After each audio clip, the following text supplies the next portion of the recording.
Hi everyone, and welcome to another edition of History Science Fiber.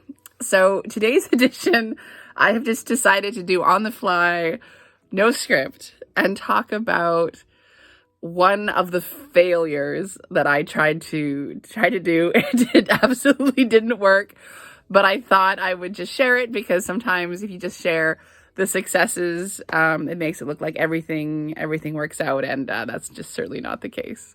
So in this episode, we're going to cover macadamia nuts and how not to dye with them.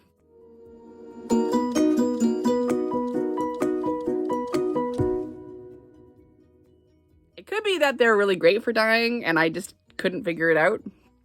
But so it all started, we were in Hawaii for 2 weeks visiting family, and I ended up driving with my husband and my kids, and we pull over to go to a farmer's market. Now, I kind of get out of the car and I'm expecting, okay, I'm going to pick up some mangoes and I'm going to pick up some whatever, papayas. And I'm like, okay, let's have a quick look through this farmer's market to see if I can find anything else that might be good for dyeing. And so I happen across the back these macadamia nuts in the shell. And I'm like, okay, well, look, I've done dyeing with walnuts and I've done acorns and I've done red alder cones. Surely this is going to be just as straightforward as any of those. But nay, it was not. So I brought them back.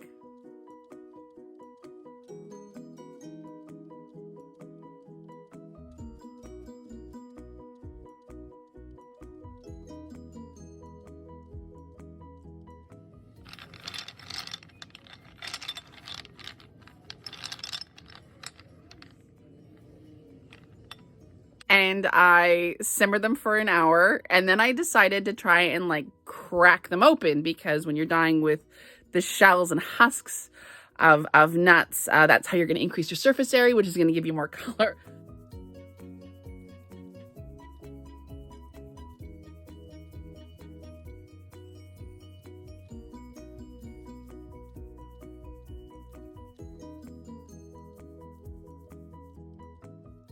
So we tried many different ways to try and break these things open. We tried smashing them with a cutting board, and then we tried smashing them with a can. No.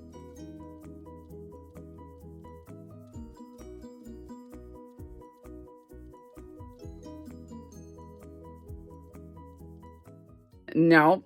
And then we decided to soak them overnight.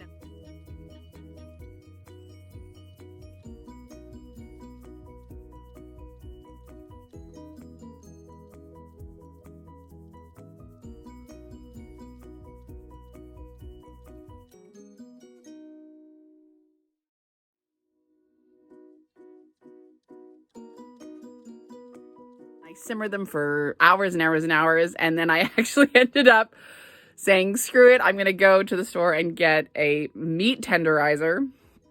So I picked up a meat tenderizer and tried to smash them that way, and let me tell you, that didn't work either.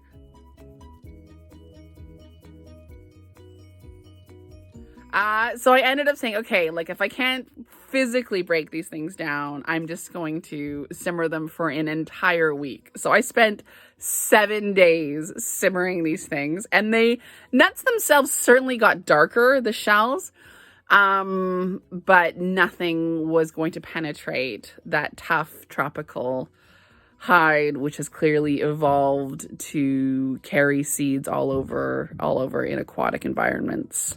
So as usual, I set up 3 skeins when I'm testing out something new. So one of them is going to be unmordanted. It's had no treatment.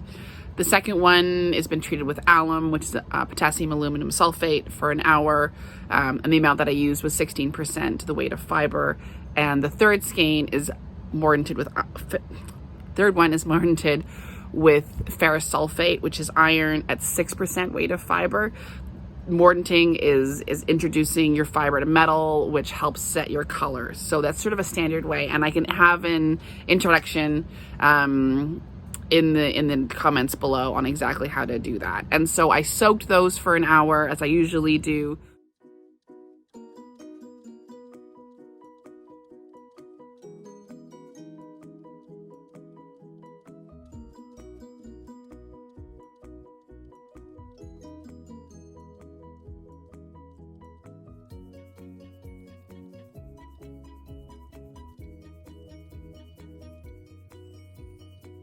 while the nuts were soaking. And then once the fiber was really, really saturated with water, I transferred those back in. And then from there, I left the fiber to soak for about 4 days, simmering, never boiling, but simmering for sort of an hour or two, stopping. So a sort of intermittent simmering to really, really try and get the absolute most that I could out of that fiber.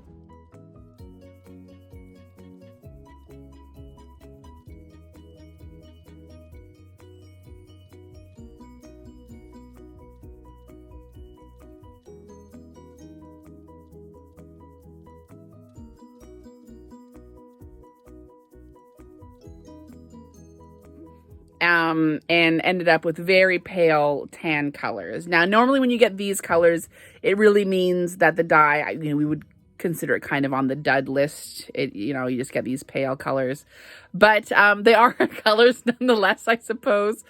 So the moral of the story at the end of the day is that sometimes you just got to try. Not all dyes are going to work out. If anyone has any advice on dyeing with macadamia nuts, let me know. This round, macadamia nuts won, me 0, but it was still lots of fun. Anyway, I hope everyone's good, and I'll talk to you soon.